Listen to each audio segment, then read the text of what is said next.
Bem-vindos ao canal Oliveira Lawyers. Hoje falaremos sobre o que é possível recuperar em caso de acidentes nos Estados Unidos.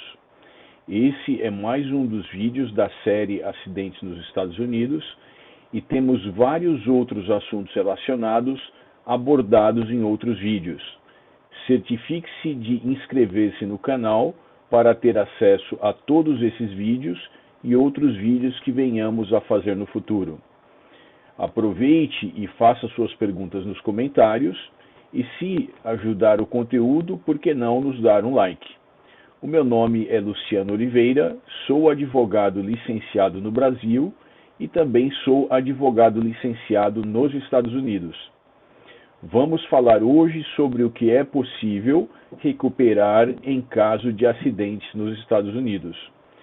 Existem diversas categorias que no direito americano nós chamamos de damages, cuja tradução não muito boa poderia se dizer danos. A primeira categoria de danos, a que vem mais imediatamente à cabeça, é a categoria de danos materiais. Assim, se nós nos envolvermos em um acidente de trânsito, onde dois carros batem, caso sejamos a parte inocente, se nós formos a parte inocente, a parte contrária, a parte que causou o acidente, será responsável por pagar os danos materiais. Porém, via de regra, em casos de acidentes nos Estados Unidos, essa, na verdade, é a categoria de danos menor de todas. Nós temos outras categorias de danos que normalmente trazem uma compensação muito maior para a vítima do acidente. Temos, por exemplo, as contas médicas. Em um simples acidente de trânsito nos Estados Unidos, no qual a vítima é levada por ambulância para o pronto-socorro, são feitos exames e aonde é prestado os primeiros socorros, as contas podem facilmente chegar a 20, 30, 40 mil dólares.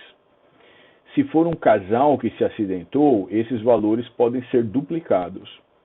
Então, é fácil de entender o porquê dos danos materiais, via de regra, serem menores do que as outras categorias de danos. Ainda falando sobre as contas médicas, se imaginarmos a necessidade de cirurgias e tratamentos, as contas podem até mesmo passar da casa das centenas de milhares de dólares. Outra categoria muito importante e que ainda de difícil dimensionamento acaba representando um componente substancial das compensações em caso de acidente é a categoria da dor e sofrimento, cujo nome em inglês é Pain and Suffering. Como vocês podem saber, o direito americano, na verdade, ele se dá muito por estado. Estados diferentes têm legislações diferentes e acabam possibilitando a obtenção de compensação de categorias diferentes. Porém, a categoria de dor e sofrimento é comum em grande parte dos estados. A categoria de dor e sofrimento tenta prover uma compensação por um componente subjetivo, que é aquele componente do quanto aquela pessoa sofreu, seja uma dor emocional, seja aquela dor no momento em que ela está esperando socorro. O componente que melhor exemplifica essa categoria de dor e sofrimento são aqueles casos onde há incêndio e a vítima acaba sofrendo queimaduras. Como vocês podem imaginar, a dor por queimaduras é uma das dores mais intensas que o ser humano pode sentir. E por isso o ordenamento americano, via de regra, atribui um fator muito grande de compensação para casos onde a dor e sofrimento tenham tido um caráter diferenciado, como nos casos de acidente. Ainda outro componente da compensação se chama desfiguração.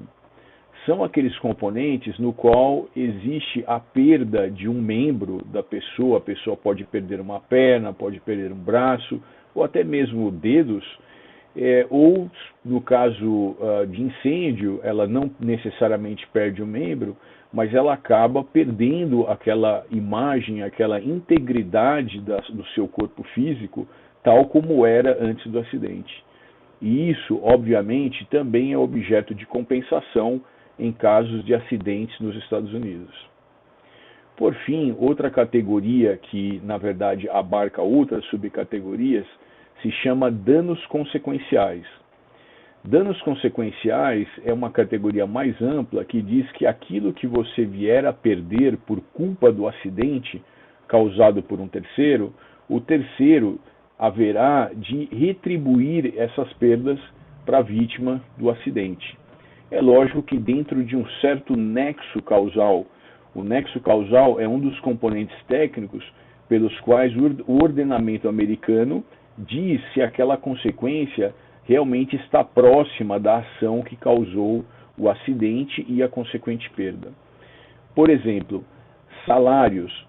Durante a recuperação da vítima, quer seja no horizonte de um mês, quer seja no horizonte de 6 meses, quer seja no horizonte de um ano, por todo o período em que a vítima estiver sendo tratada, o que ela deixar de ganhar deverá, pelo ordenamento, ser pago pelo causador do acidente. É claro que o causador do acidente deverá ter bens, ou um seguro, ou talvez o empregador daquele que causou acidentes, deverá ter bens e recursos financeiros suficientes para que todas essas coisas sejam compensadas. O bom do ordenamento americano é que, em muitas atividades, a apólice de seguro é exigida. Então, diferentemente do que ocorre, por exemplo, no ordenamento brasileiro, onde é muito comum se verificar aquela situação em que o causador do acidente simplesmente não tem bens e nenhuma condição de pagar esses direitos da vítima, no ordenamento americano, muito comumente, a nossa batalha, a nossa briga enquanto advogados para buscar a compensação para os nossos clientes se dá no âmbito da seguradora. Ou seja, a seguradora, do seu ponto de vista, tentará minimizar o desembolso da apólice de seguro e o seu advogado, representando, seja você ou um familiar seu que sofreu um acidente, buscará trazer o máximo de compensação possível. Se você tiver alguma dúvida no que se refere ao que é possível recuperar, o tamanho da compensação em caso de acidentes, você pode colocar a sua pergunta, desde que ela tenha caráter geral e não seja muito específica, não traga informações obviamente confidenciais suas, você pode colocá-la como um comentário abaixo do nosso vídeo. Ocasionalmente, nós verificamos as perguntas que foram postadas e respondemos de maneira genérica que possa ajudar outras pessoas que tenham dúvidas semelhantes às suas. Agradecemos a sua audiência, convidamos novamente para que você se inscreva no nosso canal e, caso tenha gostado do conteúdo, dê o seu like no vídeo.